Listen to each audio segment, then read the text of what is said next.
Hello. देखिए आज आप लोगों को जो हम पढ़ाने जा रहे हैं वो हिंदी का है। 12th के लिए बहुत इंपॉर्टेंट है चैप्टर, जैसे कि पहला चैप्टर बातचीत। मैं इसका कुछ जो टॉपिक कवर कर रहा हूँ जिसमें इंपॉर्टेंट जितनी क्वेश्चन है मैं एक एक करके सारा आप यूट्यूब चैनल पे पढ़ा दूंगा। जैसे कि पहला मान लीजिए क्वेश्चन इंपॉर्टेंट है कि बातचीत निबंध का लेखक कौन है। पहला ध्यान रखिएगा, इसका नाम क्या है तो बाल कृष्ण भट्ट। क्या नाम है?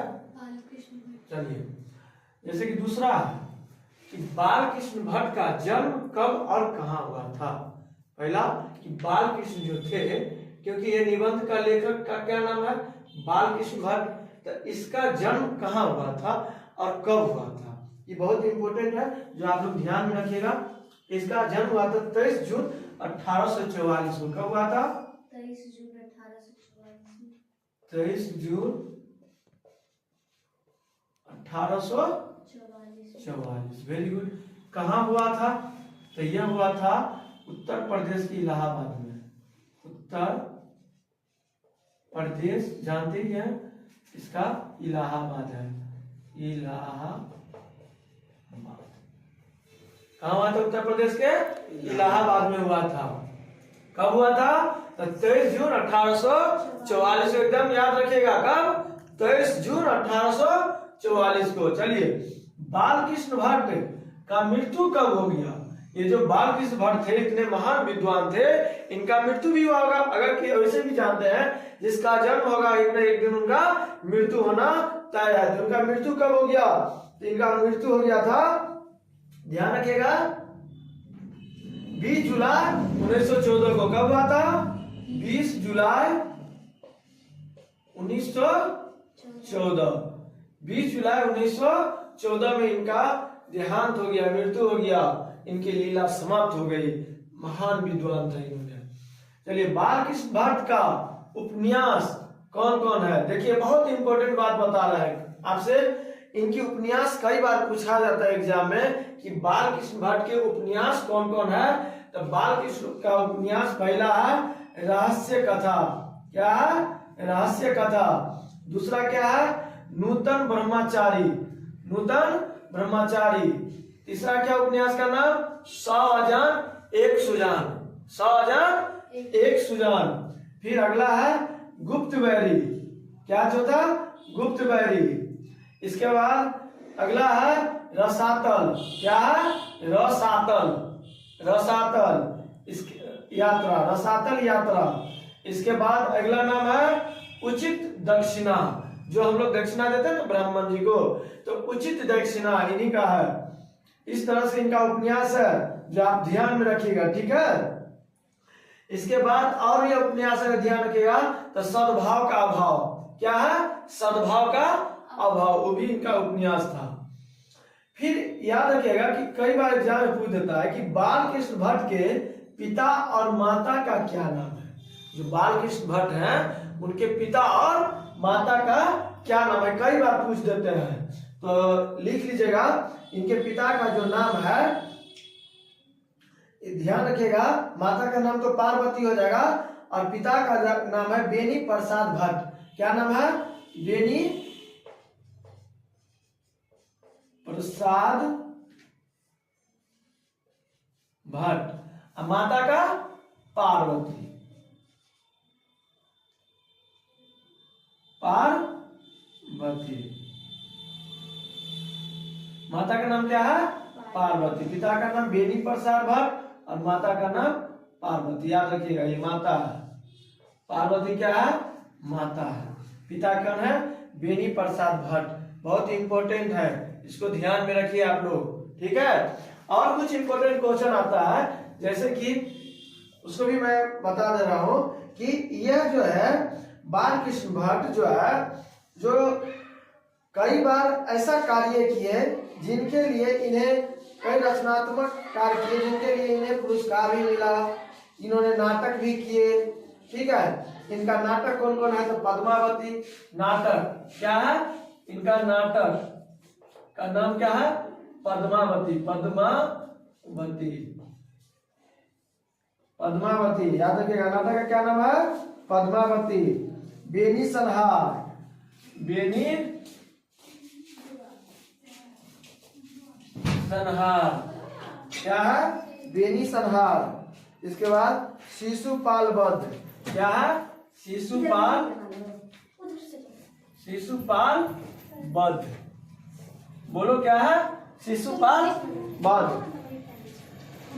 इसके बाद है, ध्यान रखिएगा, चंद्रसेन, क्या है? चंद्रसेन, चंद्रसेन। इसके बाद याद रखिएगा, इंपॉर्टेंट जो है मेघनाद, मेघनाद वध, क्या है? मेघनाद, मेघनाद वध, मेघनाद वध, ठीक है, ये भी ध्यान रखिएगा। इसके बाद और इंपॉर्टेंट अगर लिखिएगा, लिखिएगा रेल का विकट खेल, रेल का विकट खेल, विकट, रेल का विकट खेल, हाँ लाइन है, दीजिए, रेल का विकट खेल। बाल विवाह, बहुत इंपॉर्टेंट नाटक है इनका, भी आया है, क्या है? बाल विवाह, स्विच दे दो, बाल विवाह, क्या है? बाल विवाह, बैठ जाइए, ध्यान से लिखिए इस सबको। ये जो है इनका नाटक है, पद्मावती, बेनी संहार, शिशुपाल वध, चंद्रसेन, मेघनाद वध, रेल का विकट खेल, बाल विवाह, ये सारा इंपॉर्टेंट नाटक था। किनका? बालकृष्ण भट्ट का, ध्यान में रखिएगा। इन्होंने कम से कम 1000, ये जो निबंध था ना, निबंध बुझ गया कितना है, तो कम से कम 1000 निबंध था। इन्होंने कम से कम 1000 निबंध को रचना किए थे आसपास। इनका जो निबंध था ना, 2 खंड में था। कितने खंड में? 2 खंड में, 2 खंड में इनका निबंध था। कितने खंड में निबंध था? तो 2 खंड में निबंध था, याद रखिएगा, बहुत इंपॉर्टेंट है, कई बार पूछ देता है। हिंदी के प्रारंभिक युग के यह महान पत्रकार थे, इन्होंने निबंधकार थे भट्ट। इन्होंने बालकृष्ण भट्ट आधुनिक काल में अगर देखिएगा तो गद्य का, क्योंकि आपको पता है गद्य और पद्य दोनों आता है, तो गद्य का एक महान रचनाकार लेखक थे इन्होंने, बालकृष्ण भट्ट। हिंदी में इनका जो है बहुत बड़ा योगदान है। बालकृष्ण भट्ट जो है एक गद्यकार थे। कौन थे? बालकृष्ण भट्ट, बालकृष्ण भट्ट एक गद्यकार थे।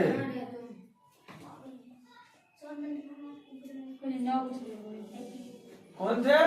यह एक गद्यकार थे। कहा देगा पत्रकार थे कि गद्यकार थे? इन्होंने एक गद्यकार थे। तो इस तरह से इनकी जो भी इम्पोर्टेंट है मैं बता रहा हूँ, आप याद रखिए।